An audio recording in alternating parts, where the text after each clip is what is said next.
Showtime 112 é um embaixador da Trustmaster.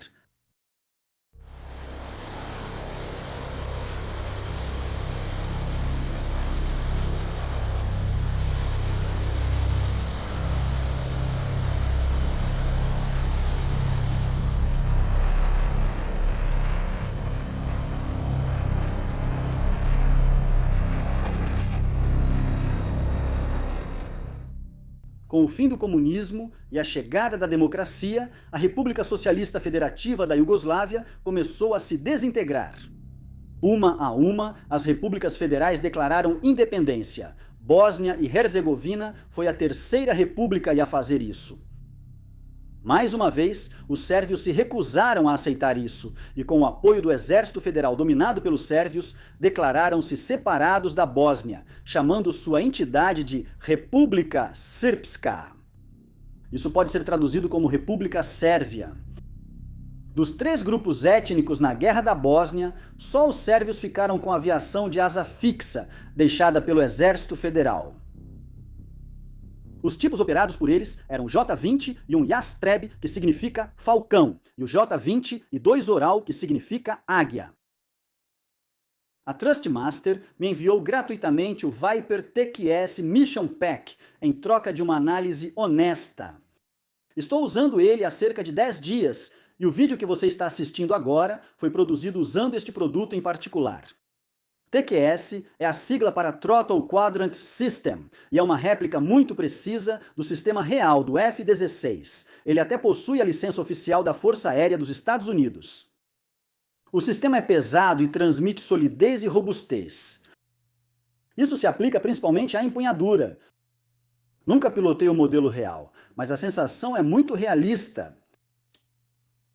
Lá, há interruptores dos freios aerodinâmicos, modos de radar para combate aéreo e controles de rádio e IFF. Também há controles para o cursor do radar, elevação da antena e alcance manual. Inclui 2 botões extras que não existem no Viper real. O manete tem movimento suave e preciso. O atrito pode ser ajustado por uma chave atrás, mas a configuração padrão me satisfez. Ao empurrar o manete totalmente para frente, você atinge o batente do pós-combustor. Para acionar o pós-combustor, levante o punho e empurre-o mais à frente. O manete real do F-16 funciona igual, e você sempre sabe onde está a potência militar máxima. No lado oposto, puxe a alavanca do dedo mínimo para mover o manete da marcha lenta ao corte do motor. O painel tem vários interruptores e botões que aparentam ser bem resistentes. A exceção é a alavanca do trem de pouso, que não tem a mesma qualidade e sensação do resto. Esses interruptores exigem força para operar, o que os torna mais realistas. Eles se parecem muito com os reais, mesmo que suas posições possam ser diferentes. No Viper real, esse controlador de acesso não existe. Por padrão, ele controla o zoom, mas não é prático de acessar sem soltar a empunhadura, principalmente em baixa potência. Você pode usar o interruptor atrás dos freios aerodinâmicos para o zoom lento e funciona bem. O Viper TQS Mission Pack vem pré-montado. Tudo o que você precisa fazer é conectá-lo ao seu PC com um cabo. É basicamente plug and play. O DCS vai reconhecê-lo e o módulo do F-16 já vai estar com todos os controles configurados corretamente. Ative os botões virtuais na configuração do controle do Windows para que os interruptores funcionem corretamente. Deve comprar este produto? Se você é um jogador de simulação dedicado, pode investir em controladores avançados e gosta do F-16 ou até do JF-17 com manche similar, certamente ficará satisfeito com o Viper TQS. Claro, pode usá-lo em qualquer módulo também. Por ser uma réplica realista, ele tem vantagem sobre controladores genéricos, na minha opinião. Ambos eram modelos nacionais, projetados e produzidos na Iugoslávia.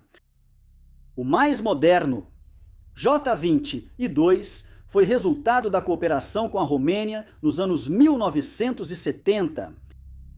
O J-20 e um Yastreb era um projeto bem mais antigo, que voou pela primeira vez em 1961.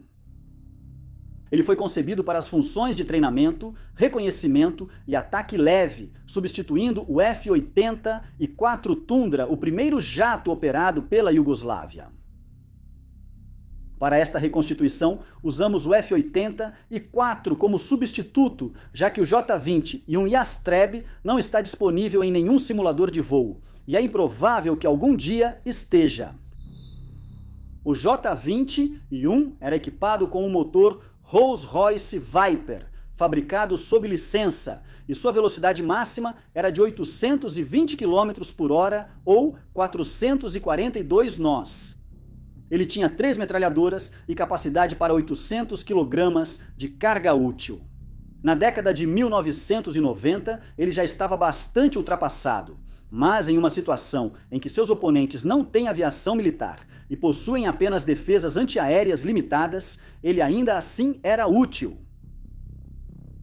Em abril de 1993, cerca de um ano após o início da guerra na Bósnia, a OTAN começou a impor uma zona de exclusão aérea sobre o país sob o codinome Knife Flights. Isso não impediu totalmente o uso da aviação militar e as forças da OTAN emitiam advertências, fazendo com que aeronaves que violavam a zona retornassem às bases ou pousassem imediatamente, no caso de helicópteros. Para evitar a zona de exclusão aérea, os sérvios da Bósnia transferiram parte de sua aviação para o aeródromo de Oudibina, na Croácia, então sob controle sérvio. Lá, os pilotos mantinham a proficiência e realizavam missões de combate na Bósnia quando preciso. Como mencionado, a OTAN inicialmente só advertia os pilotos que violavam a zona de exclusão aérea sem agir contra eles. Isso acabou mudando em 28 de fevereiro de 1994. A liderança militar da República Srpska, a entidade sérvia na Bósnia, decidiu lançar um ataque aéreo envolvendo 8 de suas aeronaves contra um alvo muito importante. Antes da guerra, várias fábricas de armas ficavam na Bósnia, incluindo algumas que produziam o potente lançador múltiplo de foguetes Orkan e sua munição. Essa arma de artilharia de 262 mm tinha um alcance de até 50 km e foi desenvolvida em cooperação com o Iraque. Ela era feita por uma fábrica em Novi Travnik, controlada pelos bosníacos. Naquela época, eles eram frequentemente chamados simplesmente de muçulmanos. Vários lançadores Orkan incompletos foram deixados para trás na retirada do Exército Federal Iugoslavo. Os bosníacos também controlavam a fábrica de munições em Buena, e os sérvios souberam que eles começaram a produzir foguetes para o sistema Orkan. Essa arma poderosa poderia desequilibrar as forças contra os sérvios, e o ataque aéreo foi visto como solução, apesar do risco de interceptação pela OTAN. 8 aviões foram designados para uma tarefa, sendo 6 deles J-20 e um Yasteps, e 2 J-20 e 2 Orals. Os líderes de voo e o comando da brigada divergiam quanto ao perfil de voo. Prevaleceu a opinião dos líderes de voo de usar um perfil baixo, alto, baixo, alto, baixo. As aeronaves de ataque se aproximariam dos alvos em baixa altitude, subiriam para atacar e retornariam à base voando baixo. As forças sérvias na Bósnia monitoravam atentamente o espaço aéreo e as comunicações da OTAN. A missão seria cancelada se qualquer caça da OTAN fosse detectado patrulhando a área. Na manhã de 28 de fevereiro, o comandante em Udbina deveria ligar para o comando em Banja Luka para confirmar a autorização da missão. Parece que houve um mal-entendido e ele não conseguiu falar com nenhum oficial da operação. Ele lançou a missão por iniciativa própria.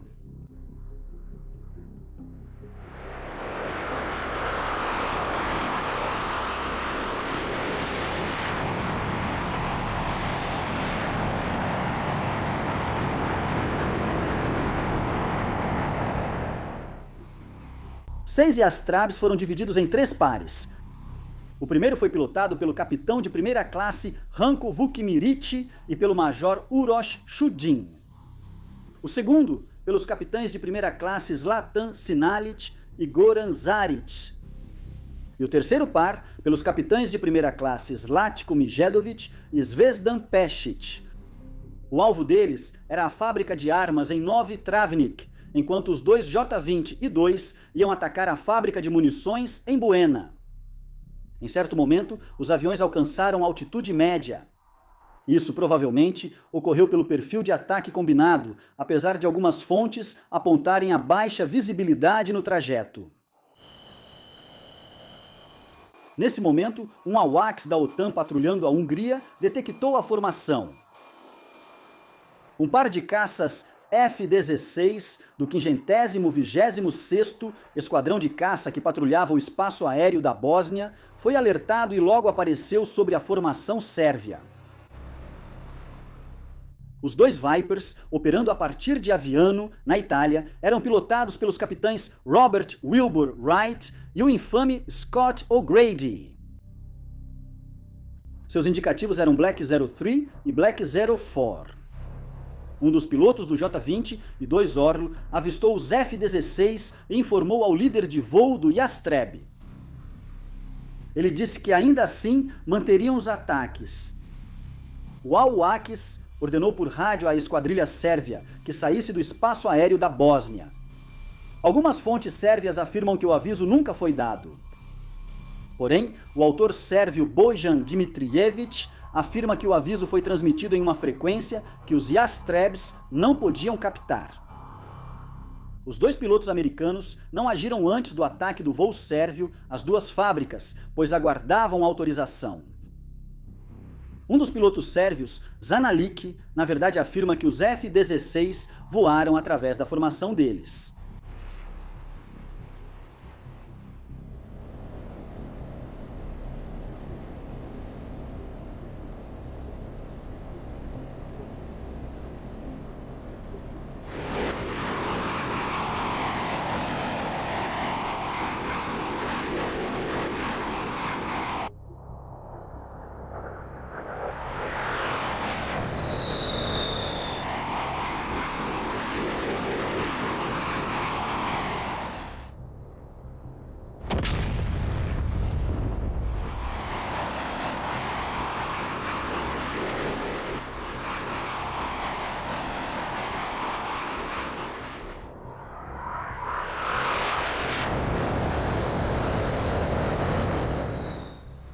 A autorização chegou quando o voo sérvio retornava à base aérea de Udbina a cerca de 5.000 pés.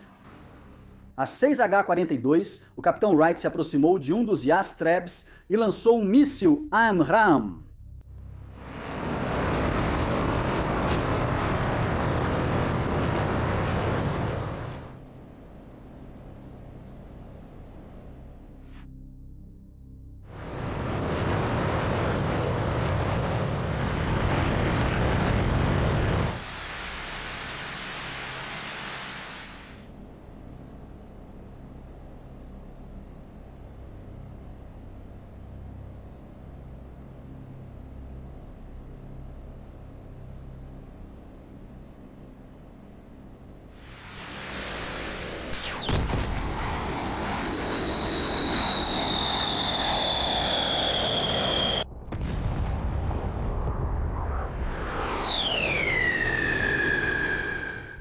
O míssil atingiu o jato mais ao fundo, que caiu. O piloto morreu.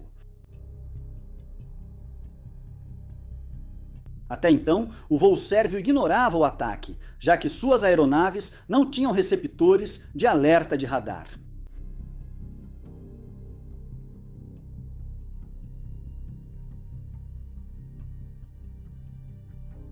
Cinco minutos depois, o capitão Wright se aproximou até entrar no alcance de seus mísseis AIM-9M. Ele lançou um míssil que também atingiu um Yastreb.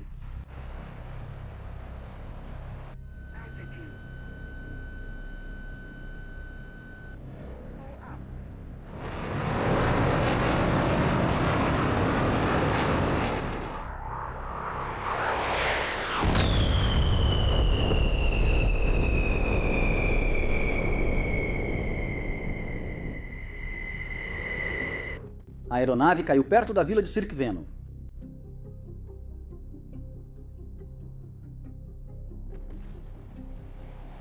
Nesse momento, os Yastrabs sobreviventes se dispersaram e tentavam escapar do ataque voando em altitude muito baixa. Ainda assim, Wright alcançou um deles e lançou seu segundo Sidewinder. O míssil também atingiu seu alvo e o Astrub explodiu.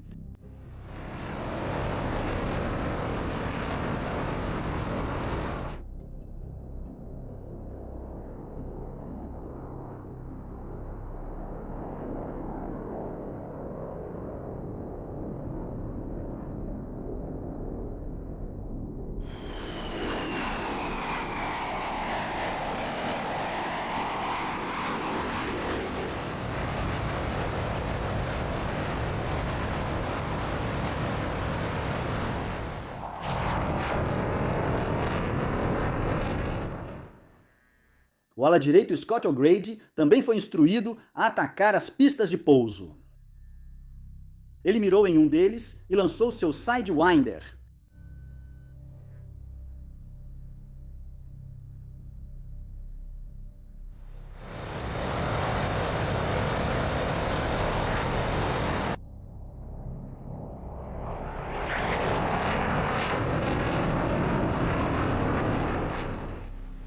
Dependendo da fonte, o míssil ou errou completamente devido à manobra do alvo, ou ativou sua espoleta de proximidade e danificou o Ashtreb, ou o míssil nem chegou a travar no alvo.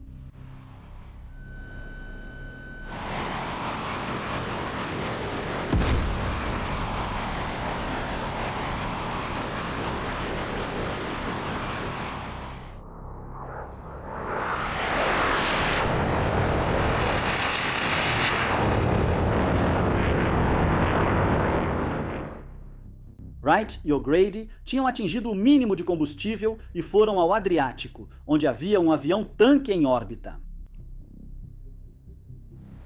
O controlador do AWACS enviou outra formação de F-16 contra os Yastrebs restantes. O capitão Steve Yogi Allen era o líder do voo e seu indicativo era Night 25. Allen alcançou os dois Yastrabs sobreviventes às 6h50.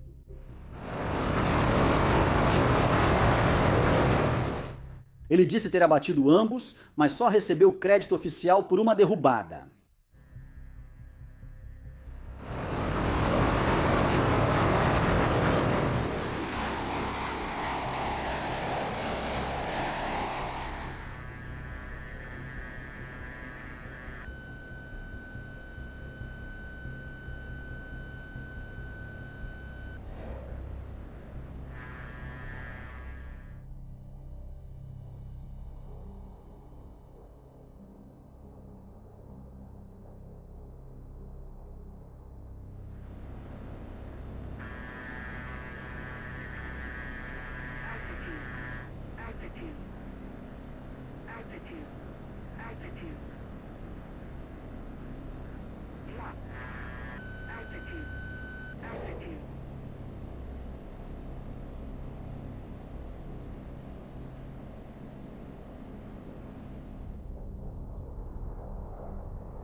O piloto sérvio Zlatan Sinalic foi o único que conseguiu retornar à base, mesmo com sua aeronave danificada. Enquanto manobrava com dificuldade de volta à base, ele avistou uma das aeronaves americanas se aproximando e subiu para uma altitude maior, pois o assento ejetor tinha um requisito mínimo de altitude.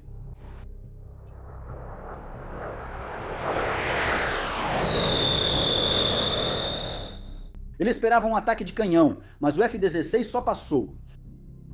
O motivo exato é incerto, mas pode ter sido falta de combustível ou o piloto notou que Sinalic estava saindo do espaço aéreo da Bósnia e o deixou ir. Não está claro qual dos pilotos do F-16 fez isso.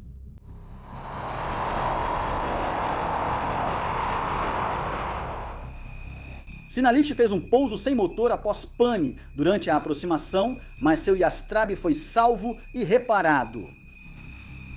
3 pilotos de Yastrab foram mortos: Peshic, Vukmirovic e Zaric. Student e Mikerevich conseguiram se ejetar com sucesso. 5 Yastrabs foram perdidos e os sérvios admitem isso. Os pilotos americanos só receberam crédito por 4 abates. De onde vem essa discrepância? Uma fonte diz que um dos pilotos se ejetou de um avião sem danos. Outra explicação é que Steve Allen realmente pode ter atingido e abatido 2 aviões. No entanto, se Allen foi quem atingiu Sinalich, o piloto que acabou chegando à sua base, então é até possível que Scott O'Grady tenha conseguido um abate com seu Sidewinder, mesmo que sua vítima possa ter caído mais tarde. Infelizmente, em seu livro chamado Bashir 52, ele não fala nada sobre esse combate. Os sérvios negaram o envolvimento no incidente e a OTAN também não sabia qual aeronave seus pilotos haviam abatido. O comandante sérvio local que ordenou o ataque sem autorização foi repreendido, mas 3 meses depois, todos os pilotos envolvidos foram condecorados. Esse incidente, conhecido como Incidente de Banja Luka, por ter ocorrido perto da cidade, foi o primeiro combate real da OTAN em sua história. A Operação Deny Flight evoluiu depois para a mais complexa Operação Deliberate Force, mas isso ficará para outros vídeos. Junte-se aos nossos apoiadores no Patreon ou faça uma doação no PayPal para manter o canal funcionando. Obrigado e siga assistindo Showtime 112